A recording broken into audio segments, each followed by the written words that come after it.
Hey, this is Meridith Elliott Powell. You know what time it is. It is 8 a.m. Eastern, Saturday morning. My favorite time of the week. It is time for Sales Logic. I'm hanging out here with my partner, Mark Hunter, and lucky for us, we are both in our home offices today. Yes, and we both have cups of coffee in our hand. That's absolutely fantastic. I'm sure you've got golf or tennis on tap. I've got a run on tap here and a soccer game. But anyway, hey, today, what are we talking about? We're talking about secrets to getting to decision makers. Right? This is going to be a good topic because, again, how many people get shut out from really getting the meetings they want with the decision makers? So that's our topic. Yeah. And any kind of sales call, if you're not talking to the decision maker, you're making the process so much harder than it has to be. You're wasting your time. Yeah. Prospect with integrity, we will get customers who have integrity. Integrity is the foundation from which everything is built on. You better understand value. But at the end of the day, sales is a relationship business. It is a people business. It is an emotional business.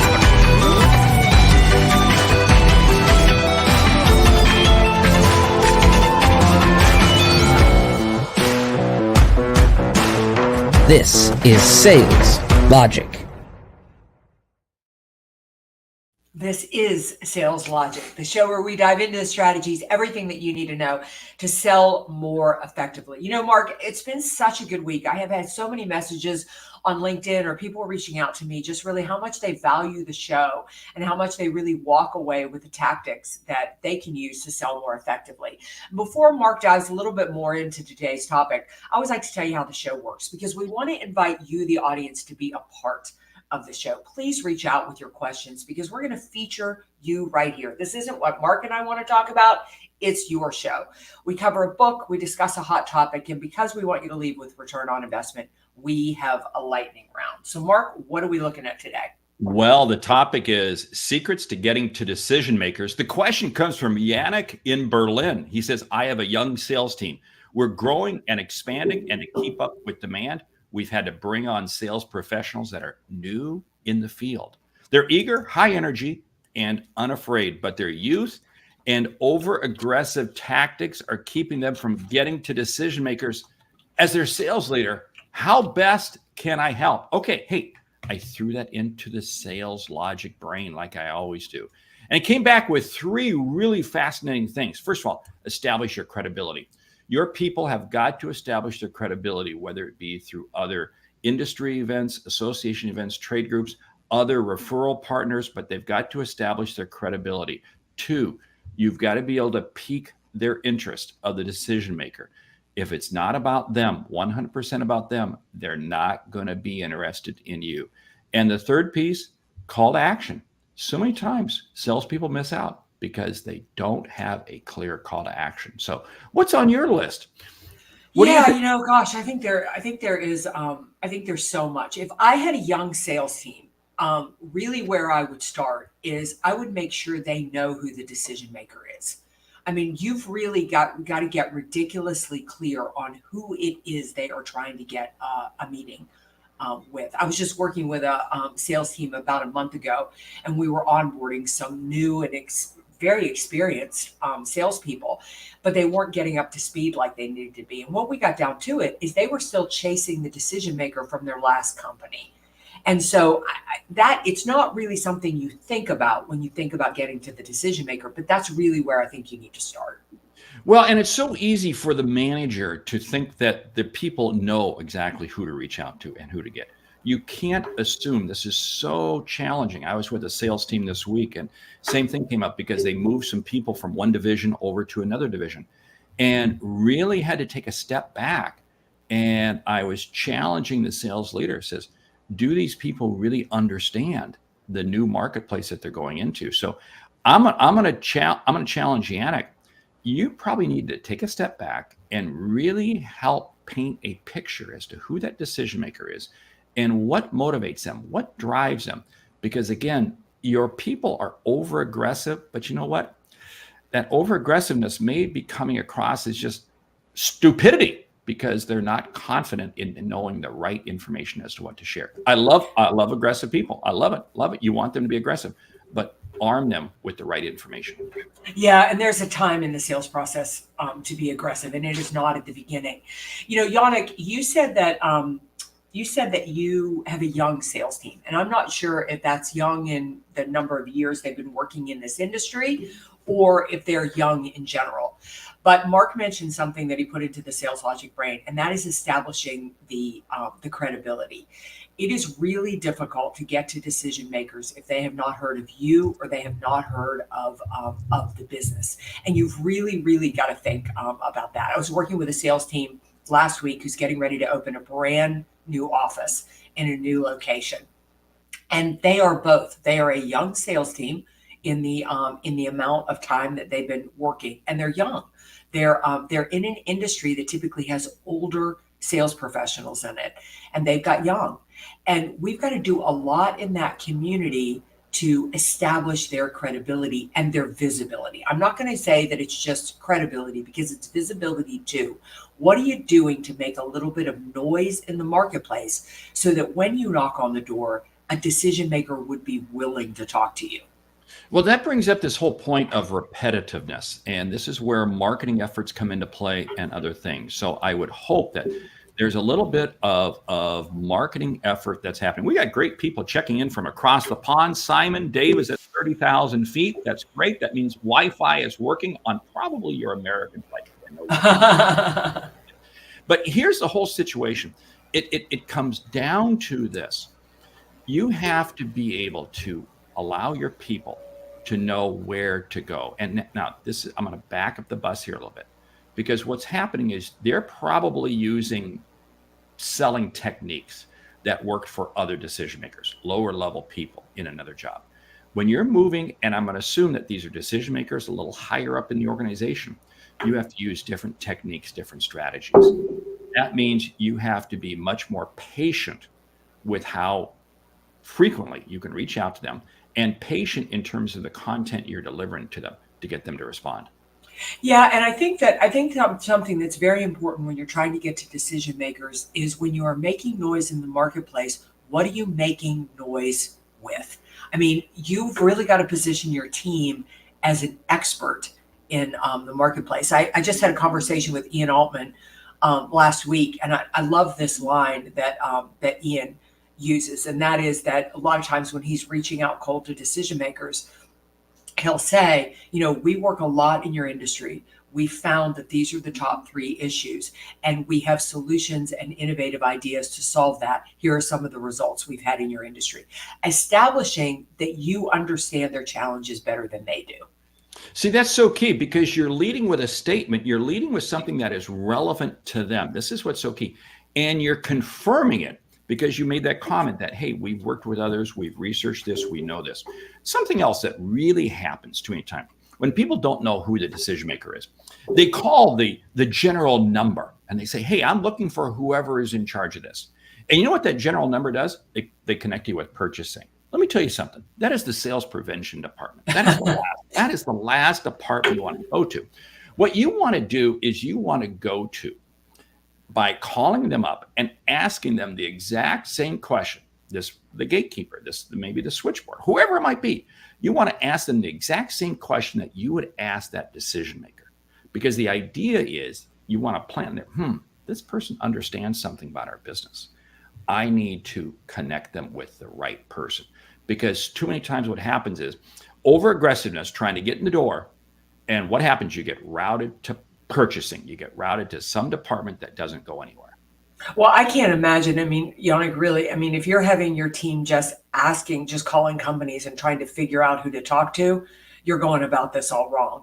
Bryn Tillman isn't with us this morning, but she would be the first person to tell you to get on LinkedIn and do all of your research there. But I think if you want to get to decision makers, I think you have to find a way to interact with those decision makers before you ever make a call with them, whether that is an engagement on LinkedIn, whether that means going to a trade show, whether that means, attending an event where they are, but where can you interact with them?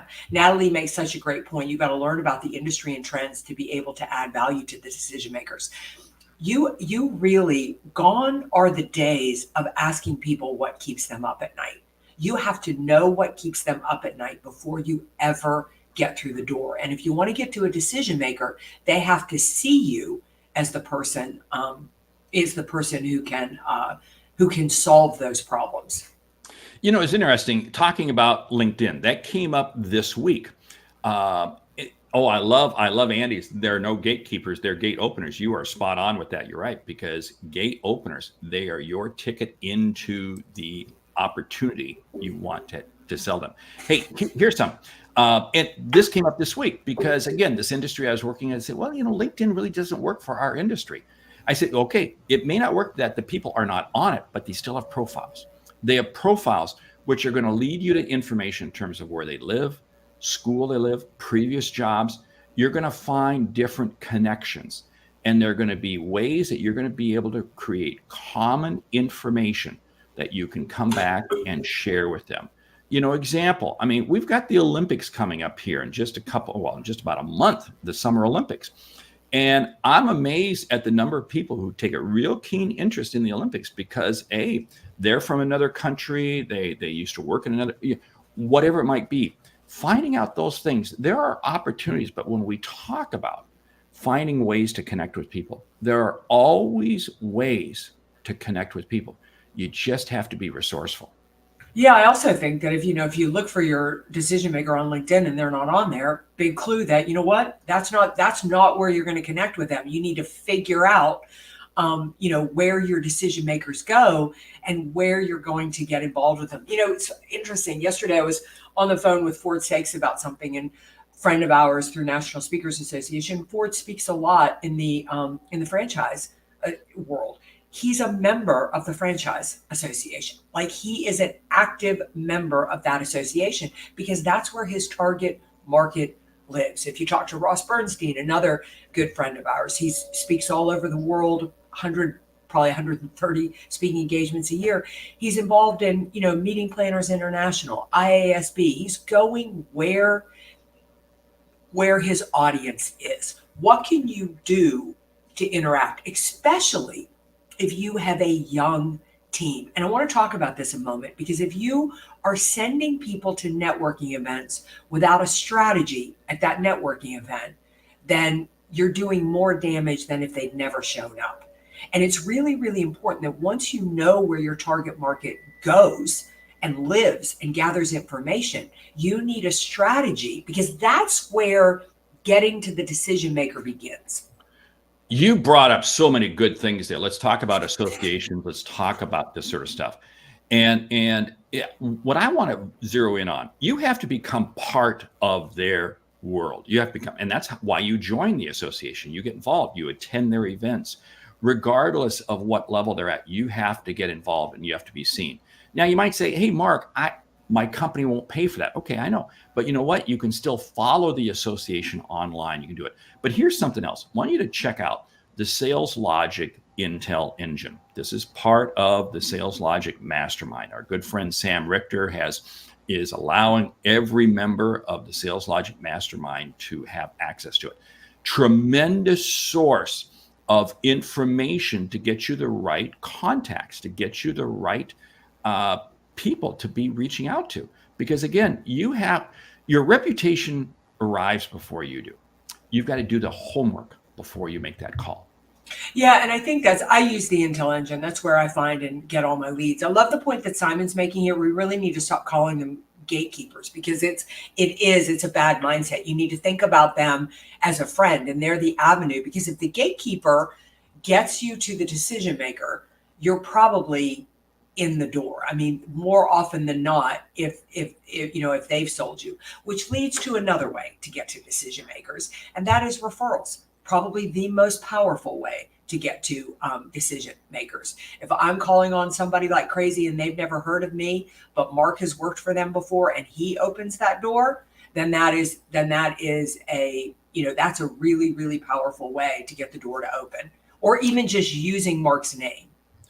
Especially the further up the food chain you go, more referrals, absolutely. But here's the whole thing there. If you're going to use a referral, you're going to use a person's name, make sure they're okay with that, please. Because again, credibility plays incredibly important the further up you go. Hey, here's the thing. Alan brings up, what are 3 things a new person should know before going to a networking event? 1, who is going to be there? Okay, who are going to be the type of people that are going to be there? 2, what is something that the industry is dealing with? 3, who are some of the key people who you want to connect with? You know those 3 things, you can walk into a networking event and you can begin to establish credibility there. Yeah, I'm going to add to that. Alan, I love that you asked this question. Number 1, why are you going? I mean, really, the mindlessness to which we attend networking events is probably one of the top 5 mistakes I see organizations make. If your target market is not there, do not think you are going there for business. Go there because you want to have a good time, but do not go there because you think it is business. If it is not where your avatar lives, do not go there. Mark said it beautifully. You better go there deciding who you're going to connect with and who you're going to meet. I set a goal for every networking event that I have to talk to 3 people I have never spoken to before. And I go in with my open-ended set of questions. Number 3, who you have to set a goal to leave with 1 person you're going to continue that relationship with. Because going to a networking event does not get you to the decision maker. It gets you an introduction to a couple of people you can have a conversation with. And the last thing I'm going to say is you better know before you go to that event, the last person you want to be talking about is yourself. If you catch yourself talking about yourself, you are wasting your time and energy. You are not selling in that networking event. You are gathering information. You already know about yourself. So if you talk about yourself, you just blew it. If you're talking about yourself, you don't need to go to a networking event. You just need to go into the bathroom and go ahead and talk to yourself. So anyway, here's the situation. Networking is not prospecting. I say that very boldly, and I say that for this reason. Networking has to earn the right to be a prospecting activity, because I see, just like what you said, too many people. Well, I'm going to go prospecting. I'm going to go to a networking event. Yeah, because you're going with no plan whatsoever. Networking has to earn the right to be a prospecting activity. Yeah. I love, Natalie added something here that I think is really important. And that is, Alan, I don't want you to leave with this because she is spot on. She said, follow up right away. That is so key. Like, you're going to leave that networking event. I talked to Natalie, I talked to Thomas, I talked to Hugh, I talked to Mark, and I decided I'm going to follow up with Hugh before I leave that event. I'm going to say to Hugh, great to meet and connect with you. I'm going to give you a call on Monday, set up some coffee. I've really got my plan, because it is the lead in to sales, but it's like dating. It's really, really going to take something, which reminds me too, when you talk about getting to decision makers, I think it's important to tell your sales team that this is a lifestyle. It is a process we do every day to try to get to the decision maker. It is like getting up and exercising and brushing your teeth and, saying your prayers or doing your meditation, whatever it is that you do on a daily basis. You need to be doing something on a daily basis to incrementally move you to the decision maker. Because I just don't decide that I want to consult for this company and I attend a networking event and I meet the CEO and I'm like, great, I've met the decision maker. I'm just going to start pinging on him until he lets me through the door. No, I've got to decide, like, how am I going to incrementally move that relationship forward every day so that I can make the decision. 2 techniques that I love using when I'm trying to reach a decision maker that is very difficult to get a hold of. It's what I call 58-2.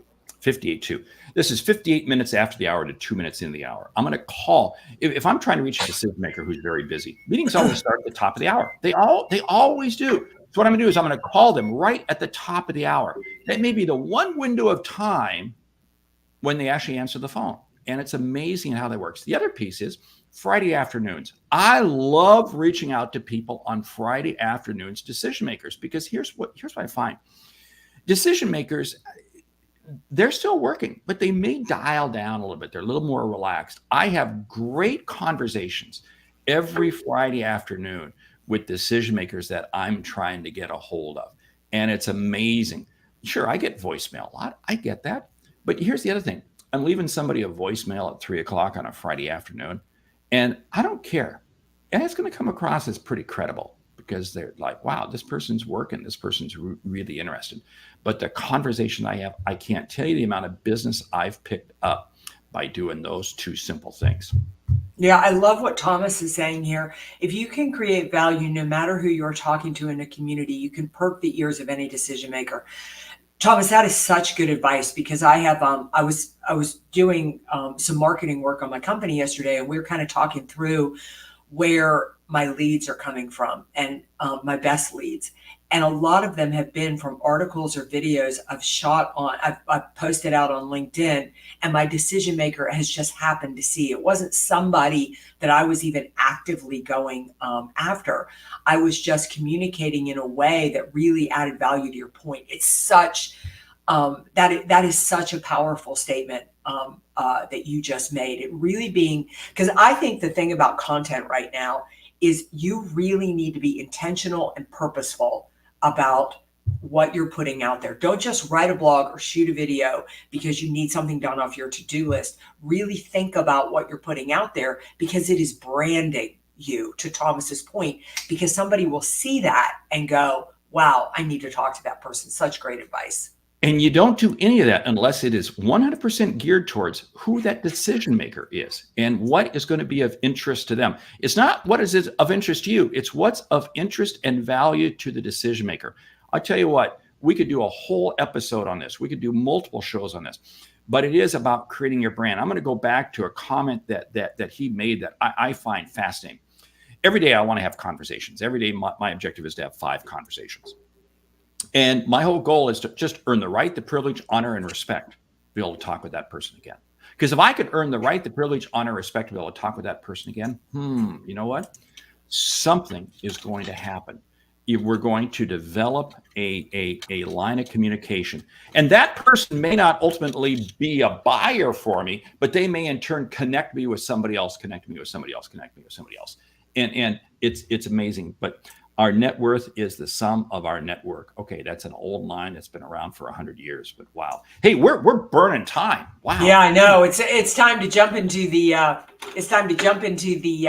the book and the lightning round. Yes, the book is from our good friend David Avron, Easy to Do Business With. I don't have a copy of it here in front of me. Do you have a copy of it? I don't have a copy. I have the Kindle version, and I've ordered my copy. It should be coming in from Amazon any day. But I got to tell you, this is the book that was meant to be written. In fact, I think we should do a whole show on, are you easy enough to do business with? Because it is, you have really, any single obstacle you put in front of the customer, you have given them a reason to go to your competition. And David not only makes the case for being easy to do business with, but he gives you strategies and ideas and ways to think about obstacles that you never believed are obstacles, and to remove them in doing business. So great read, and we'll put a link here and make sure that it's in the show notes. But David Avron, Being Easy to Do Business With. We should have charged him for that plug, right? Yeah. Anyway, hey, good friend, great guy. Anyway, lightning round. Top 10 ways to coach a new sales professional. Go. Number 1, top 10 ways to coach a sales professional is get a baseline. Figure out what their strengths are and what their weaknesses are. 2, never assume. You have to take them and assume they don't know anything. Be patient with their learning. Yeah, I would use the situational leadership model, Ken Blanchard's, and decide if they're in the S1, S2, S3, S4 box. Coaching at the beginning with somebody who's brand new is micromanaging is okay. You've got to figure out where they are and coach them differently based on their skill and ability. As you coach them in that S1 through S4 model, you have to look at yourself. Which model are you in? Because it's so easy for the coach, for the leader, to automatically assume. Goes back to what I said, number 2. Yeah. Number 5, figure out what the actions and behaviors, coach to the actions and the behaviors, not to the result. Inspect what you expect. You have to be willing to take the time to inspect what you expect that person to be doing. Yeah. Number 7, coach formally and informally. Do some one-to-one sessions that is more of a formal, but also get in the car, go on a call with them, listen to what they're doing, and do it informally and give them feedback. Number 8, coach them by asking them questions. The idea being is that as you coach them, as you develop them, you want to ask them questions because you want to get their skill set strengthened to where they can actually begin coaching themselves. Yeah. Number 9, decide if you have skill issues or discipline issues. Understand that you cannot fix a discipline issue. If somebody isn't doing the behaviors and the actions that you asked, you need to let them go from the team. A skill issue, you need to work and develop, but understand what you're coaching to. Number 10, set goals and objectives that are easy for them to reach early on. Create a level of momentum to help motivate them. Hey, with that, we want to say thank you for listening to Sales Logic this week. If you like what you hear, subscribe, rate, and review the show on your favorite podcast app. Hey, if something we've said has earned you a single dollar, would you consider telling a friend about our show? Because it's how we grow when you grow. I'm Mark Hunter. And I'm Meridith Elliott Powell. Remember, when you sell with confidence and integrity, all of this uncertainty suddenly becomes your competitive advantage. And the sale becomes logical. All right, I am going to put David's book up here. I'm hoping that's going to work right now. And hey, want you to check out Sales Logic Mastermind. Go to saleslogicpodcast.com. You're going to see the mastermind information right there on the homepage. We want you to join us because we've added, like we said earlier in the show, the Sales Logic Intel piece. And of course, the Sales Logic Brain, tremendous amount of assets. People who are in the program love it. We'd love to have you join us. Yeah, we would love to. All right. Ridiculously easy to do business with David Avron. Listen, please go and check out the Sales Logic Mastermind. What a powerful set of information and tools. We'll see you right back here next week with another episode of Sales Logic. Until then, go close a few deals.